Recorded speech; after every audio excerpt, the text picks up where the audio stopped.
मजेदार रहेगा दोस्तों, वीडियो को अंत तक देखते रहें। तो हमारा व्हिटस्टोन सिद्धांत है दोस्तों, इसमें 4 प्रतिरोध जुड़े हुए हैं, PQRS है ना, PQRS, और बीच में दोस्तों यहाँ पे धारामापी जुड़ा हुआ है ना, ये चीज जो लिख दिया है गैल्वेनोमीटर, ये धारामापी है ना, PQRS 4 प्रतिरोध है। और इसमें दोस्तों ये एक सेल जुड़ा हुआ है, कुंजी K1 है, कुंजी यहाँ पे K2 है, मतलब दोनों कुंजी दबाएंगे ना तभी धारा प्रवाहित होगी। ये तो डायग्राम का समान परिचय है। अब आपको लिखना क्या है कि सन 1842 में, कब 1842 में इंग्लैंड के वैज्ञानिक प्रोफेसर व्हिटस्टोन ने 4 प्रतिरोधों को एक विशेष व्यवस्था में रखकर है ना चालक का प्रतिरोध ज्ञात किया, जिसे अपन क्या बोलते हैं, व्हिटस्टोन सेतु कहते हैं। किसने? सन 1842 में इंग्लैंड के प्रोफेसर व्हिटस्टोन ने 4 प्रतिरोधों को एक विशेष क्रम से व्यवस्थित रखकर उसकी सहायता से प्रतिरोध ज्ञात किया, जिसे अपन व्हिटस्टोन सेतु कहते हैं या व्हिटस्टोन ब्रिज कहते हैं। दोस्तों आप लोगों को पता होगा कि ये कथन है, आपके भी सिलेबस में होगा, आप लिख सकते हैं ना, कथन लिखना दोस्तों कि किसने बताया, तो व्हिटस्टोन ने बताया सन 1842 में। कहां का वैज्ञानिक था? तो इंग्लैंड का वैज्ञानिक था। इतना आपको याद रखना है। अब आगे दोस्तों इसका कथन मुख्य रूप से क्या कहलाता है, इसको भी मैंने लिख कर रखा है, इसको आपको लिख लेना है कि सेतु के संतुलन की स्थिति में किन्हीं 2 संलग्न भुजाओं के प्रतिरोधों का अनुपात शेष 2 संलग्न भुजाओं के प्रतिरोधों के अनुपात के बराबर होता है। कहने का मतलब सेतु के संतुलन की स्थिति में किन्हीं 2 संलग्न भुजाओं, जैसे मैं कह दूं दोस्तों 2 संलग्न, यहाँ से P और R दिख रहा है ना, और यहाँ पर Q और S दिख रहा है, या कि P और Q ये संलग्न भुजा है तो P/Q, और दोस्तों ये संलग्न भुजा है तो ये हो जाएगा क्या, R/S। ये दोनों क्या होते हैं, बराबर होता है। यही लिखा है सेतु के संतुलन की स्थिति में किन्हीं 2 संलग्न भुजाओं के प्रतिरोधों का अनुपात शेष 2 संलग्न भुजाओं के प्रतिरोधों के अनुपात के बराबर होता है, कि किसी भी भुजा के 2 संलग्न प्रतिरोधों का अनुपात और से अन्य 2 प्रतिरोधों के अनुपात हमेशा क्या होते हैं, बराबर होते हैं। यही व्हिटस्टोन का सिद्धांत है या कथन है। इतना आप लिख लेंगे। अब हम चलेंगे गणितीय व्याख्या। गणितीय व्याख्या में आपको क्या क्या लिखना है दोस्तों, सूत्र की स्थापना करनी है। तो सूत्र की स्थापना अपने करने जा रहे हैं, ठीक है, सूत्र की स्थापना। अब सूत्र की स्थापना के लिए आपको तो लिखना पड़ेगा थोड़ा बहुत, तो मैं बोल दे रहा हूँ, आप लिख लीजिए कि कुंजी K1 और कुंजी K2 को दबाने से व्हिटस्टोन सेतु के विभिन्न परिपथ में विभिन्न भागों में धारा बहने लगती है। ठीक है ना दोस्तों, K1 और K2 कुंजी दबाने से परिपथ के विभिन्न भागों में धारा प्रवाहित होने लगती है। इस प्रकार से धारा प्रवाहित होने लगती है। अब दोस्तों हम बात करेंगे बंद परिपथ की। तो जैसे एक आपके पास बंद परिपथ ये दिख रहा है और एक बंद परिपथ ये, कहने का मतलब ABDA है ना, BCDB ये दिख रहा है, ठीक है ना। तो सबसे पहले अपन लिखेंगे बिंदु B पर किरचॉफ के प्रथम नियम से, किरचॉफ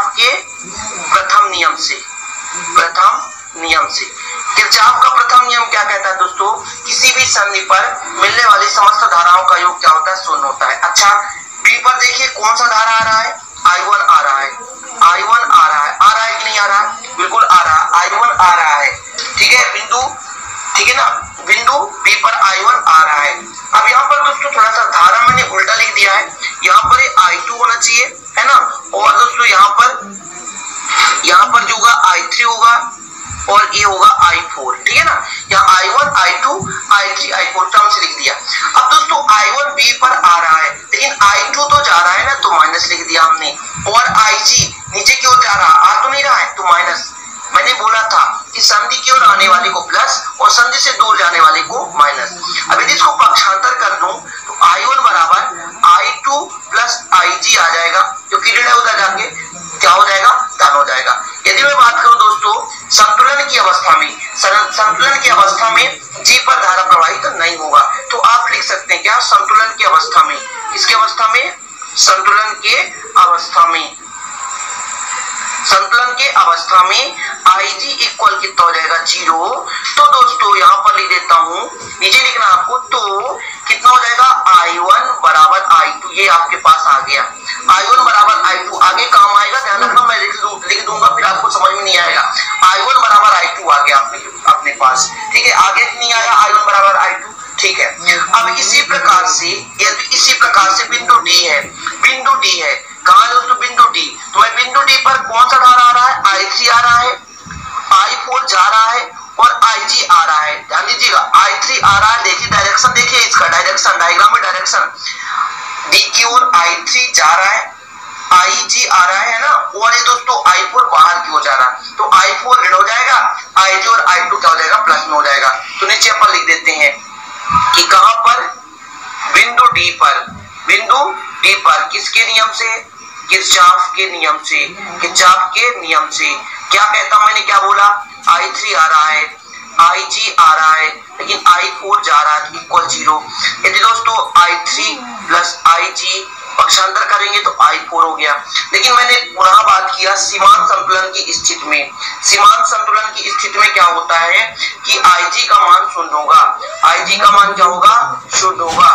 तो दोस्तों I3 बराबर I4 आएगा कि नहीं आएगा, क्योंकि इसका मान 0 हो जाएगा सीमांत संतुलन की स्थिति में। तो दो वैल्यू आपके पास आ गए, इसको भी दे सकते हैं समीकरण 2, I1 बराबर I2 आ गया और I3 बराबर I4 आ गया। इतना आपको याद रखना है, इतना याद कर लेना है। और वो भी किस नियम से आया दोस्तों, तो किरचॉफ के प्रथम नियम से। क्योंकि यहाँ पर देख लीजिए कौन कौन सी धारा आ रही है बिंदु B पर, और बिंदु D पर कौन कौन सी धारा आ रही है, आने वाले को प्लस और जाने वाले को माइनस। यहाँ तक तो क्लियर आपको समझ में आ गया होगा। अब हम चर्चा करते हैं दोस्तों किरचॉफ के द्वितीय नियम से। अब देखते हैं दोस्तों अपन कि बंद परिपथ ए बी डी ए में किरचॉफ के द्वितीय नियम से किरचॉफ ने क्या कहा था कि जितना भी धारा होगा, जैसे आपके पास I1 धारा है ना, I1 धारा है, I1 की संगत प्रतिरोध कितना V है, ठीक है, और यहाँ पर कितना है IG धारा, बंद परिपथ में IG धारा है, तो IG धारा है, उसके संगत प्रतिरोध कितना है, कैपिटल G है, क्योंकि यहाँ पे गैल्वेनोमीटर है, और यहाँ पर एक बंद परिपथ में I3 धारा है और इसके संगत प्रतिरोध कितना है, कैपिटल R है। इनका समस्त योग विद्युत वाहक बल के योग के बराबर, यहाँ विद्युत वाहक बल 0, तो 0 हमने कर दिया। अब यहाँ प्लस माइनस की बात है, तो ये भी जा रहा है, समझिएगा थोड़ा सा। यहाँ पर दोस्तों ये बिंदु ए से डायरेक्शन इधर ए डायरेक्शन है, मतलब दो डायरेक्शन सेम है, तो दोनों को क्या होंगे, ये प्लस में होंगी, ये प्लस में होंगी, लेकिन इसका डायरेक्शन विपरीत है इसलिए माइनस में होगा, ठीक है ना। ध्यान रखना, मैं द्वितीय नियम भी बताया है, आप लोग कृपया प्लेलिस्ट में जाकर देख लें, तभी समझ में आएगा ये चीजें, नहीं आपको समझ में आने वाला नहीं है कि कैसे आ गया। मैंने क्या कहा था किरचॉफ के द्वितीय नियम से कि प्रतिरोध में प्रवाहित होने वाली धारा और उसके संगत प्रतिरोध का गुणनफल विद्युत वाहक बल के योग के बराबर होता है, सिंपल सा परिभाषा था। यही मैंने तो किया, I1 के संगत P है प्रतिरोध, I3 के संगत R है प्रतिरोध, और IG के संगत G है प्रतिरोध। अब दोस्तों ऋण क्यों कर दिया मैंने, क्योंकि ये विपरीत है, ये देखिए डायरेक्शन इधर आ रहा है लेकिन इधर नहीं जा रहा है, ये इधर जाने लगा, इसका अर्थ ये माइनस हो गया। अब मैं बात करूं यहाँ पर संतुलन की अवस्था में, संतुलन की अवस्था में IG इक्वल 0 हो जाएगा। आपको लिखना है किस अवस्था में दोस्तों, संतुलन की अवस्था में, संतुलन की अवस्था में IG इक्वल 0 हो जाएगा। जब IG इक्वल 0 हो जाएगा तो ये तो बिल्कुल 0 हो जाएगा, तो I1P बराबर हो जाएगा कितना, ये उधर जाएगा, पक्षांतर होगा I3R, इतना हो जाएगा कि नहीं होगा, बिल्कुल हो जाएगा। समझ में आ गया। इसको दे दें आप समीकरण 3, इसको दे दें आप समीकरण 3। अब दोस्तों एक और बंद परिपथ है, कौन सा, देख लीजिए BCDB में, BCDB में I2 के संगत Q प्रतिरोध, I4 के संगत S प्रतिरोध और IG के संगत G प्रतिरोध। यही मैं लिखूंगा, समझिएगा कि बंद परिपथ किसमें, तो यहाँ पर लिख सकते हैं बंद परिपथ किसमें दोस्तों, BCDB में, किसके नियम से, किरचॉफ के नियम से, किसके नियम से, किरचॉफ के नियम से। मैंने क्या कहा है आपको, I2 के संगत Q प्रतिरोध, यदि डायग्राम बनाए तो आप डायग्राम में देखिए, है ना, और दोस्तों I4 के संगत S प्रतिरोध, और क्या IG के संगत G प्रतिरोध, और बराबर में कितना हो जाएगा, 0, क्योंकि विद्युत वाहक बल 0 है।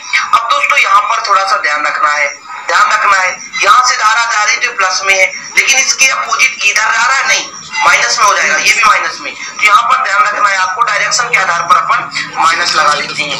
फिर वही सीमांत संतुलन की स्थिति में, सीमांत संतुलन की स्थिति में IG इक्वल कितना हो जाएगा, 0, IG इक्वल कितना हो जाएगा, 0, मतलब इसका मान 0 हो जाएगा, तो आपके पास आ जाएगा I2Q इक्वल दोस्तों कितना आ जाएगा, ये पक्षांतर हो जाएगा I4S, ये आ गया समीकरण 4, ठीक है, समीकरण 4 आ गया आपके पास, समीकरण 3 और 4 आ गए, और समीकरण 1 और 2, बस आंसर आ गया, चिंता नहीं करें, बस 2 मिनट का खेल है। सीमांत संतुलन की स्थिति में आपको जरूर लिख लेना है कि सीमांत संतुलन की स्थिति में IG का मान 0 होगा, क्योंकि संतुलित अवस्था में G पे धारा प्रवाहित नहीं होगा तो विक्षोभ नहीं होगा, ठीक है ना। तो I2Q बराबर I4S, ये हो गया समीकरण 4 हो गया।